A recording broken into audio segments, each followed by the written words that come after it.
Good morning, everyone. It's the Christ. Just touching base, let you know that I love you. God loves you. Um, Today, I want to talk to the police officers in this country and most likely all over the world. You police officers, you guys have a hard job. I understand that, and as I grow and people understand who I am and what I'm doing here, they'll hear that message a lot. They will hear that message. Police have a hard job off top. It's not easy. You never know who's gonna. You never. Police never know when they go to work if it's gonna be their last day. A good cop, at least. A good cop never knows because they're gonna stand on the law as it should be done. And if someone is a perpetrator or breaking that, they have a duty to stop that person. They police have a duty to protect everyone else from people who are not doing what they have to do. And sometimes, if you're living in high stress or high anxiety, you make mistakes, and anybody makes mistakes. And if I'm a butcher and I make a mistake and I cut the steak wrong, or I might lose a couple dollars or make a bad steak. But if a police officer is doing his job and they make a mistake, or her job, and if they make a mistake, it could get really, really crazy really quickly, and that's a lot of stress. And sometimes trying to get justice could hurt the bigger picture. But we need to get justice. We do need to get justice, and that's what I want to talk to you about. I want to talk to you about Black Lives Matter. What is that? What does that mean to you as a police officer? And again, you can leave a comment. Um, Black Lives Matter. This is what I understand it to be. I understand it to be that um, it feels to the black community that black people are being treated differently or unfairly in relation to their other um, um, citizens or counterparts here that are white or different, at least not a minority, a majority. And I think that a lot of that is getting pushed on the media right now, and it's stoking the flames. It's bringing up bad feelings and is causing unrest, and people are going out and committing crimes and leaving the hard job to defend the country to police officers and now National Guards and even military. And once you're in that capacity, if you're a soldier and you fighting somewhere else, that's one thing. But once you're a police officer here, once you're even as a soldier, whatever you are, once you're policing the streets of America, you're a police as far as for all intents and purposes. You are an officer, a peacekeeping officer here in the United States. And you have a hard job because you have to balance between what is good and right and lawful and and what is the right thing to do. And usually they coincide. Usually the right thing to do is the law, but not always because everyone makes mistakes. And I just want to touch base with you to sympathize, really. I want to sympathize. In a time where everybody's hating police, defund the police, don't defund the police. For what? Why would you want to defund the police? Let's let's fire and remove bad police, but let's fund the good police. Let's the people who are doing this hard job have excuse me, let me get my thoughts and my words together. Let the people who are doing these hard jobs, whether they're white police, black police, this job is hard for everyone. They need to be funded. They need the right equipment to do the job. They Instead of defunding them, maybe fund them with more non-lethal options. Maybe that'll help. But if people are acting up, if people, black people in America, this is for you also, and for the police. If you live in your life where you want to be tough all the time or have an idea that you could do certain things, then you really don't have the room to scream Black Lives Matter when you're in the jam. If you want to be, sell drugs or run the streets and have guns, you know what? It's that's a cowardly thing to do, if you ask God. The really manly thing to do is take care of your family. Go out, work, or whatever you have to do to get your money, and hopefully your opportunities will be great. And if you have a clear, good mind and wisdom, you make opportunities, even if your opportunities are being stifled intentionally or systematically being stifled.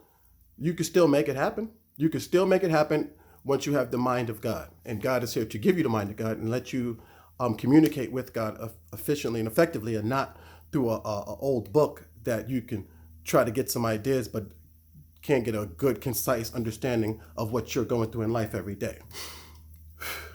So it's not about impressing your friends with how much money you have. It's not about impressing your friends with how good you're eating or how tough you are, how many guns you have. What it's about is impressing yourself and your family on how stable you can be and driving with a valid driver's license and being able to communicate with law enforcement agents effectively and efficiently. Yes, sir. No, sir. Humble yourself sometimes. And police officers too, humble yourself. We're all people. We're all here. And if you think somebody's doing something wrong, that don't mean they're doing something wrong. That just means you're thinking they're doing something wrong. And sometimes you have to give people a benefit of the doubt. And it's a dangerous job. You could give somebody the benefit of the doubt and you thinking, okay, he's a good guy, and you get shot. Okay, that could happen. But it's better than going around shooting people first and then figuring out if you should have given them the benefit of the doubt. That's your job. That's part of the reason your job is hard. Because it's your duty to have the cooler head. It's your job to breathe when things are getting escalated. It is your job to try to de-escalate situations and not, oh, I got a badge and a gun, so I'm the authority. That authoritarian idea that if you're in commission by federal government agencies to uphold the law, that you are maybe above it or not, you have a greater authority. And you really don't have a greater authority. Only reason you have you have the authority because we all agree that you have the authority. But once the people stop agreeing that you have authority, that authority may go away. And what I want to encourage people to do is, I want to encourage people to let police have some authority. That authority is good for us, as long as they don't go above and beyond or let it go to their head and become an ego trip. We don't have time for egos, especially police officers. If you have a big ego and you think you always right, fall back. You don't need to be a police officer. That's one of my faults. As the Christ, I pretty much think I'm usually right, and I make mistakes, but my ideologies are solid. I understand what I understand, and my job is not to arrest people or take people in. My job is to just tell the truth. So, and it's a big responsibility to tell the truth, because sometimes the truth will get you killed. But I'm not going to stop. And the same thing with you, officer. If your job is to patrol the streets and make sure things are safe, make sure things are safe, even from your own mistakes or from your co-workers' mistakes. You have to police.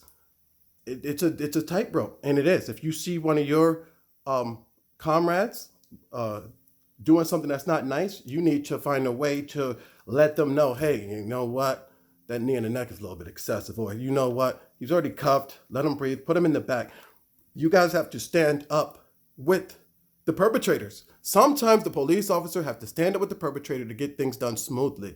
And I think that's what it comes down to. Black Lives Matter. Now, do Black Lives Matter just because they black? No. If somebody's acting up, if a black person come out the bank shooting the gun and he get gunned down or beat up, that's what he get. I don't care. He shouldn't have been out there. If somebody's robbing, holding up liquor stores or acting up, yes. And black people, you have to be mindful and not to be racist, because God is not racist at all. But if you don't know what a different nation looks like, let's say you go to China or Japan, you might say, well, they look the same. They look the same. Maybe they look the same to you, but maybe they don't look the same to each other. And maybe it's the same case with us. I understand that black people look different, but you can't say that if a white person think we look the same, they're being racist, because they haven't seen us enough. Maybe you can't. That's like saying, you know what, all look alike, but Native Americans and then Native Alaskans, they're both natives and they look a little different. Mexicans have that too. People, once you get to see people more and understand the faces and how we change and evolve, then maybe you can make more better distinctions. But until then, don't judge other people for not being able to make those distinctions yet. Just know that these people have a hard job and try to be respectful. That's the business. Try to be respectful. Yes, sir. No, sir. Humble yourself and let them do their job. Now, if they get a little bit excessive, keep the camera out. Keep the phones out. We all have computers in our pockets nowadays. Record it and make a note and then get it to the right people. And as we progress, that's going to be me. I'd like to evaluate some of these things, because there's a lot of things flying over the airwaves. 1 minute, George Floyd is getting choked and with the knee on his neck. And then next thing you know, a maniac black person is running around committing crimes and he's getting subdued and people have unrest over that. What? They doing it again? No, they're not doing it again. One person was already handcuffed in custody and they abused him. And the other one is a nut job running around living off of George Floyd's death to commit crimes and get away with it. And that's not the same thing. We have to move away. If you wrong, you wrong. I don't care if you black, white, Chinese. If you up there doing no good and the police split your wig, I'm with the police. I am with the police if you get your head split acting up. I'm with you, the people, if you are living lawfully and minding your business, living your life, and you getting drawn down on them and harassed just because you're black. That's not nice. So what we're going to do is, yes, Black Lives Matter, but all lives matter, for real, all lives matter. And the black life is not a black life, college student, professional. Are we talking about, the life of a black thug? Does that one matter? And just so you know, all black people are not thugs, police officers, but some black people are respectable. Most of us, excuse me, we are respectable. We are just people. We have been raised wrong, and we have been raised by our oppressors. So now you see the backlash of your own unjust deeds, and you're like, oh, you want to separate yourself from it, and that's what it is. You see black people acting up, and you want to not take any responsibility because you didn't do it. But they are a product of their environments, and at the end of the day, in God's opinion, they're the black, brown people of the United States are newly freed slaves. It could be, 200 years ago, 300 years ago. To God, that's a blink of an eye. We're just trying to figure out where we are and what we're doing in a lot of ways. And I've come to help with that. I've come to consolidate. So my brown skin brothers and sisters, I'm here to consolidate you. So we can get some justice and get things taken care of here. And for my white brothers and sisters, I'm here to help you too, because I understand it's scary if somebody is doing a bunch of crazy moves and then when you subdue them, apprehend them, they scream out, oh, this is racist. This is getting too weird. It's getting too weird.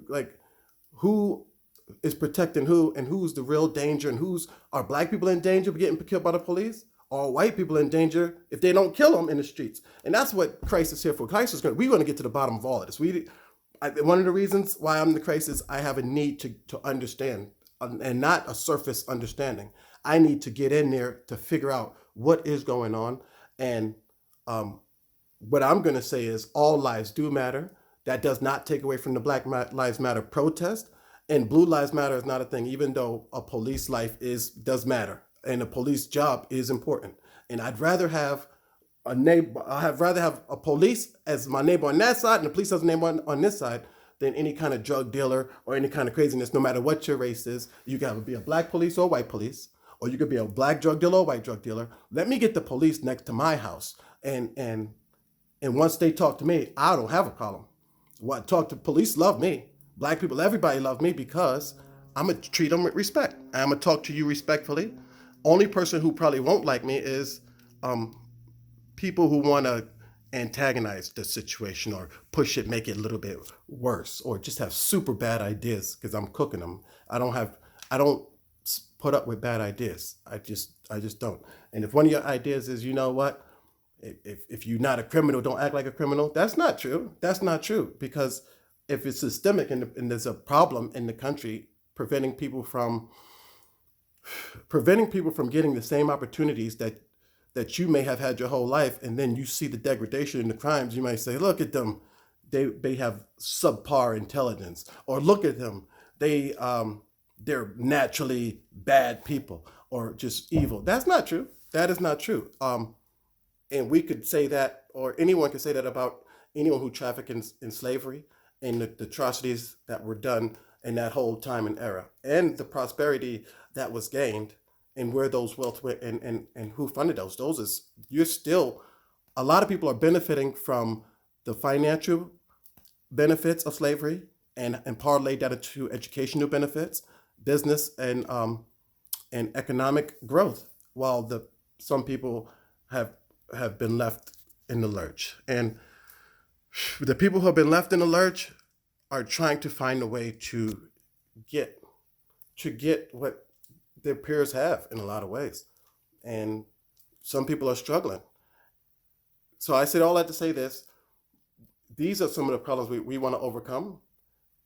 So all lives matter, and we're going to break down why all lives matter and why police are important and why they should not be defunded. That'd be goofy to defund the police. Why?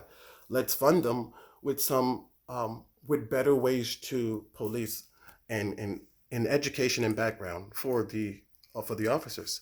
Again, it's the Christ. This is probably the longest video I've made. If you are able to edit or just take it and smooth it out, I'm trying to. Well, as we grow, we're going to get better stuff, of course. But right now, this is grassroots, and the Christ is usually grassroots. They're usually people come together, go with them, then the powers that be grab them and kill them. That's just the business. Hopefully, I don't get grabbed and killed this time, because there's a lot of information, knowledge, and understanding that God wants to get to the world before I go. Either way, I'm just going to be making these videos, and that's the business. So thanks again, Mr. Christ, and leave a comment. Talk to you soon.